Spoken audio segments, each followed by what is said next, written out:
Galerinha, bom dia. Sou o Guilherme Pérez, sou professor de Física da IP, tá certo? IP Governador Valdemar Alcântara. Então a gente vai dar início à nossa aula sobre dilatação térmica dos sólidos. Esse é um assunto do segundo ano, certo? Um assunto do segundo bimestre. Então o que é que você vai analisar aqui?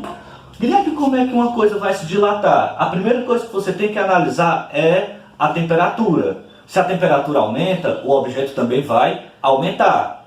Se a temperatura diminui, o objeto vai contrair. Então o que é que você vai analisar? Eu vou olhar esse tipo de dilatação de três maneiras. O primeiro tipo de dilatação que a gente estuda no ensino médio é a dilatação linear. A dilatação linear, ela vai aumentar somente em uma dimensão. Uma dimensão, certo? Qual é a dimensão que ele vai estar aumentando? O comprimento. Então você observa que quando a temperatura aumenta, as partículas vão começar a se agitar, vai ter que ter um espaçamento médio entre uma e outra. Então, no caso, você vai perceber que ela vai precisar de um tamanho maior para poder se movimentar. Por isso que acontece essa dilatação. Como eu falei, a dilatação linear vai aumentar somente em uma dimensão, que é o comprimento. Então, eu vou analisar o seguinte, ó. Vamos imaginar como se eu tivesse uma barra a uma temperatura inicial. Se eu tenho uma temperatura inicial, eu vou ter um comprimento inicial. Beleza. Só que você percebe que eu aumentei a temperatura, ela chegou a uma temperatura final. Se eu aumentei essa barra, ela aumentou também de comprimento, já que a gente está analisando a dilatação linear. Então você observa que essa parte que aumentou, eu vou chamar esse tamanhozinho que aumentou aqui de ΔL, que é justamente a dilatação linear. Guilherme, como é que eu faço para me calcular a dilatação linear? Eu vou pegar e fazer somente a equação. ΔL igual a L0 vezes alfa vezes ΔT. Agora uma dúvida primordial. O que é que significa o alfa? O alfa é o coeficiente de dilatação que? Linear. É do que o material é feito. Então você vai observar o seguinte, que a dilatação ela também vai depender do comprimento inicial que ele tem, vai depender do que o material é feito e vai depender também da variação de temperatura, que é para saber se a temperatura aumenta ou diminui. Se ela fica constante, então não vai ter dilatação. Se a temperatura aumenta ou diminui, vai ter ou aumento de comprimento ou diminuição do comprimento. E o alfa é do que o material é feito, certo? O outro tipo de dilatação é a dilatação superficial. Na linear aumenta em uma dimensão, na superficial aumenta em duas dimensões. Pronto, duas dimensões. Então o que é que você vai analisar? Às vezes, na maioria dos problemas, nos nossos livros, ele vem falando sobre uma placa, uma chapa, um portão, uma área tal. Você percebe que aqui, na dilatação linear, eu falei sobre o comprimento. Na dilatação superficial, eu vou falar de área. Então, você vai observar que eu tenho um objeto que ele vai ter uma área inicial, né, a uma temperatura inicial. Se a temperatura aumenta, o objeto vai aumentar, que nem eu falei no início. Então você observa que quando a temperatura aumentou, o objeto também aumentou, certo? Então o que é que você vai analisar aqui? Teve uma partezinha, vamos supor, essa aqui, ó. Pronto. Teve essa partezinha que aumentou, eu vou até colocar em evidência aqui. Essa partezinha que aumentou foi justamente a dilatação. Por quê? Porque a temperatura aumentou. Houve uma variação de temperatura. Ele chegou a uma temperatura final. Você observa que eu ainda tenho uma área inicial, mas só que essa parte que aumentou aqui, eu vou chamar de dilatação superficial.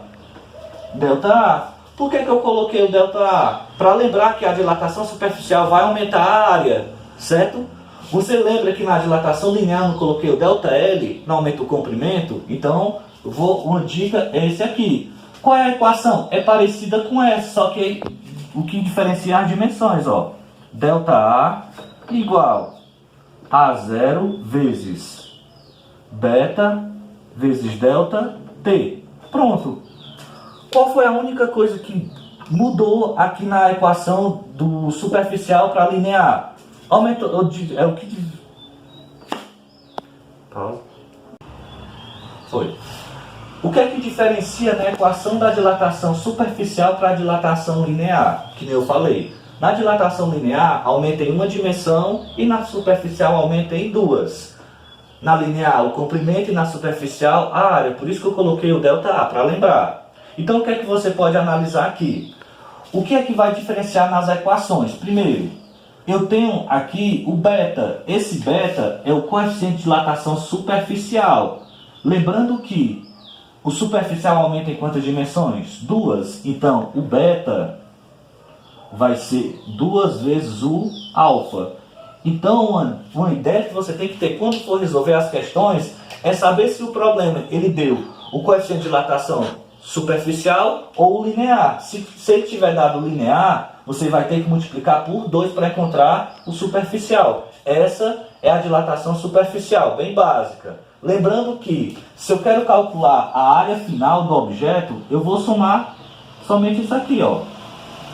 A área inicial mais o ΔA. Guilherme, me diz uma coisa, de onde foi que saiu essa equação aqui? Tu observa que quando aumentou a temperatura, ele ainda continuava tendo a área inicial, mas só que surgiu o ΔA, que foi justamente a dilatação, porque houve um aumento de temperatura. Então, para mim saber a área final, é só somar. A inicial é o que ele tinha, mais o que ele adquiriu com o aumento de temperatura. Da mesma maneira, você encontra o comprimento final, ó. L igual a L0 mais o ΔL. Pronto.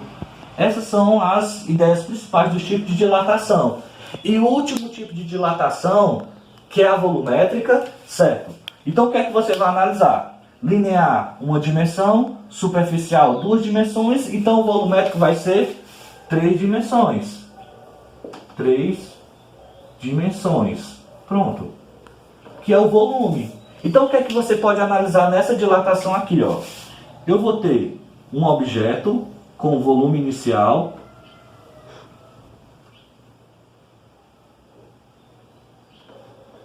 Ficou feio, mas...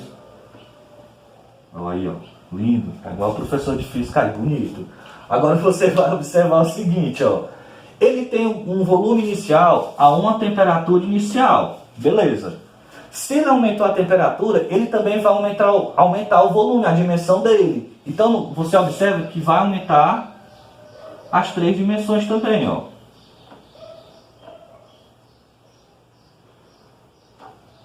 Pronto.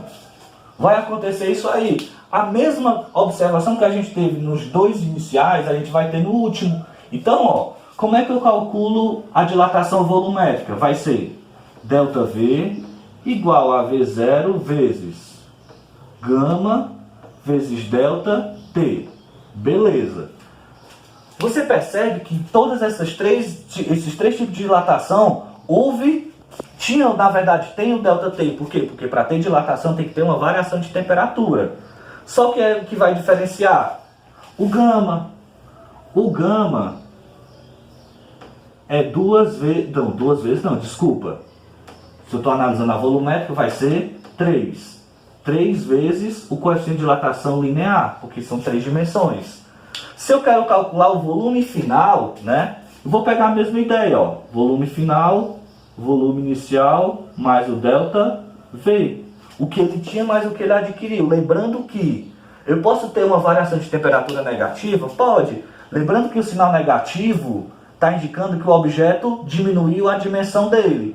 Então, qual a ideia principal que vocês têm que analisar em cada tipo de dilatação? Para ter dilatação é necessário ter uma variação de temperatura.